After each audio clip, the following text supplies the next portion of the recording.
my other pick is FCX. This is one of Mark's favorite. Ooh. Okay, if you were in the halftime show a week and a half ago, you also remember Tyler brought this one up after it was down on the 50-day moving average. He loved that hammer on the 50. He sure did. And man, yeah. I didn't. He did. He did. He did. What's the question on this one? So it's the same question. Do we do a theta play or do we do a delta play, right? So my theta play on this is Mark's favorite strategy to trade, which is the naked put. So give me the March monthlies and give me the 23 strike. I'm trying to get Mark. You're trying to be like Mark. Like, yeah. You're like, where can I sell where I just can scalp some pennies? Exactly. I'm starting to think. You see pennies, I see two McRib mills. Listen, I don't say that as a negative, Mark. That's two McRib mills right there. Because I see you having a 95% probability of getting those two McRib mills. There you go. We go back to the chart. Because I like that, because before the breakout at 26, which on that 50, that hammer at the 50 was also the old breakout level. Yeah. Where's that? There's that support level. Where's that support level that existed before that? Is it about 24? Yeah. It's 24. It's south of 24. Yeah, listen, if you got free margin and want to pick up some pennies, I love it, because once again, at 23 bucks, I would love to take ownership of this. And so it all comes down to margin maintenance, right? Like, do you got margin? Or you're not doing? Do you just can we just do one? Can we just do one thing? What? Can we sell the 24? I like the 20. Then that's what I wanted to look at. And the only reason I say that is the 23 is in no man's land to a certain extent, and if it gets down there, your risk isn't to 23, in my opinion. Your risk is to 18. And so if we sell the 24, I know it's a little higher delta. We're going to get more than two McRibs. We're going to get 4 McRibs, Mark. So that's really good. No, I know, and that's why I looked at it. I love it. And, I like the 24 better. You have that support level at 2380 fighting for you instead of fighting against you. And so I like the naked put here. I don't know if I love it at the top end of the fighting resistance. Maybe I like it a little bit more on a little bit of a $30 bounce here, but I do like the 24 strike here. I do like the support at 24. There's a long-term support there for about a month. And that is 3 McRib mills instead of 2. So before I decide, though, on the delta side, are you thinking equity or are you thinking options here? Well, yeah, and that's the other thing. It's in that price range where you can just go straight equity and just play this directionally with just the stock, or you can start directional with a long call, and then as it once it breaks out of that resistance level, you then add a short call to it and make it a risk-free trade. So it's at that range where you can kind of go either direction, right? You can just buy the asset and just directionally trade that. Or look at those maybe Aprils and buying a long call and just and then adding the short call once it breaks, once you're able to pay for the call with a short call. Matty, give me a quick peek at copper. HG, if you can. Obviously we think of Freeport McMorran, copper and gold, got the metals component to it. Copper's been heating up a little bit here this week. It's pushing towards a breakout. One thing that Matt's been talking about for a couple months, it's been a good reminder, is don't get too froggy on Freeport Mac until you see copper start to move. Matt, I'm starting to see copper kind of move. I don't mind the naked put. I'm still on the delta side of this one, guys, and I'm actually thinking the equity might be better. Good. Yeah. If you get, but I would, like as Matt said, I would wait for the breakout on copper. You might get it. You very well could. I think this is one of those environments where you're like, okay, I like the breakout there on FCX. Just let me look at that HG very quickly. And I'm looking at these both on weekly charts here. High base consolidation, 9 caught up to it. Your kit's in the breakout range at 3.7. That FCX. smells like a breakout going to happen, doesn't it? It does. You got a clean trigger on that weekly at 32.50, and quite frankly, you don't have anything historically till 36, which is over a 10% movement to the top side on FCX, which is fantastic.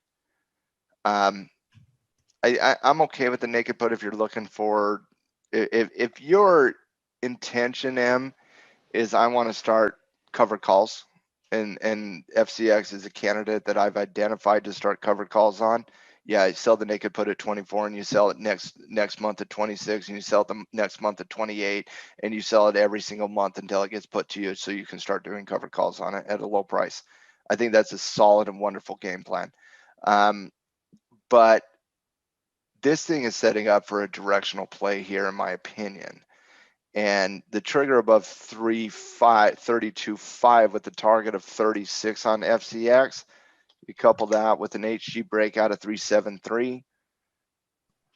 I mean, don't you have to do equity?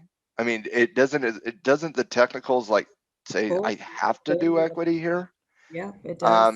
So I'm not the cash flow trader that Mark is. I'm more of a directional dog, but I do like the position weekly combination analysis on HDFCX for a breakout on FCX. Gino, are you on the directional side or the theta side? You know, I can take both positions here because I do like the naked put. If I really not sure if I want to own the stock, but honestly, if I do want to own the stock, going back to Matt's point, I do like the 24 strike, but I'm actually liking the 25 strike, Matt, just a little higher. You can 25. I liked even more, Gino. I just wanted I wanted to stay close to the 23. Yeah. So I love the 25 strike. It is literally the resistance level. I mean, you got that entire zone fighting for you. I like the 25 here. And plus the 25, here's the beauty about FCX and trading liquid companies like FCX is you got a lot of options down here that you can do to fit kind of the eye of the beholder to a certain extent. And when you're looking at it from a liquidity perspective, just looking at the open interest, this is why people love trading FCX, guys. This is why people love trading AMD. Look at what you can do. You can do whatever you want. So if Emily says, I want deep, deep, deep out of the money and I only want 2 McRibs, she can sell the 23. If I like the 24, or if Mark likes the 24 and he can get 3 McRibs, he can go sell the 24. And it's also 2 Panda Express 3 entree plates. See, listen, that's all you need to know about how Mark lives his life. And then if Gino loves the 25, my goodness, Gino can get 4 McRibs, a value meal at Wendy's, and a side of fries for his daughter. Maybe even go to Wendy's and get a free Frosty. How much we can live it up. We can live it up. Beautiful. So Matt, real quickly, I think it comes down to, both these are good plays. I was looking at it, I'm like, I'm kind of fond of the stock because it's been a good covered call in the past. We're all fond of this stock. It really does have good premium. So for the covered call, you kind of own the stock at this price level. It hasn't seen these prices for about 6 or 7 years. Back when it was lower in the teens, it had good covered call premiums. So I remember that. And I'm like, wow, even if it goes back to the teens, I don't mind doing covered calls on this. So I have a different history, a different emotional connection. It's got wonderful cover call returns even now, though. I mean, So looking at that, if I would not sure if I want the stock naked put out of the money, decide on what level, then turn it into a covered call, right? But honestly, it is a good directional play with equity or a poor boy covered call. There's a lot. I do think the range of bullish techniques that traders could apply on this breakout on FCX. In fact, Emily, you know what? This is one of those stocks where, if you're teaching a class on strategies, you can use this for an example for all of them. Oh, literally, from delta to that. I mean, the only thing I wouldn't do is do a bi-directional play here. No straddles. I'm sorry. I keep looking at the I love that copper has taken the 6 weeks because I've been talking about this in the commodity report for months, that when copper gets too extended, it is very normal for it to take a break and then before the next breakout. And it's textbook right now. It's taking a long I'll be honest, guys. I don't know which one to do. I'm trying to make a decision 4 or 5 to honestly, really. Honestly, Gino, if you're not in FCX, and I keep going back and forth too, but I love that breakout potential at 32.5. I mean, what a dilemma, right? I do. I think the better trade, honestly, in this market condition is you take the directional risk above 32. Oh, too many options. I think it's the better play, guys. I really do. This market wants to run, and FCX has been a darling of the market. I know the volatility recently it's got caught up. But now I know why Emily brought the question up. There's also context. to that volatility over FCX in the last 3 weeks. So Yeah. I like the breakout of 32.5 and don't see anything that could really remotely stop it technically until 36. Now, again, that's more of a position for me than a swing. I don't think it gets up there in one swing, but Oh, this market could also surprise you to the top side like that very quickly as well. Look at Tilray today. So I like the direction. I like the directional play here about 32.5. I have no fault for anybody that picks the 25 strike price. I love that 25 strike price. I like the 24, 23 is under support. I'd probably shy away from that one.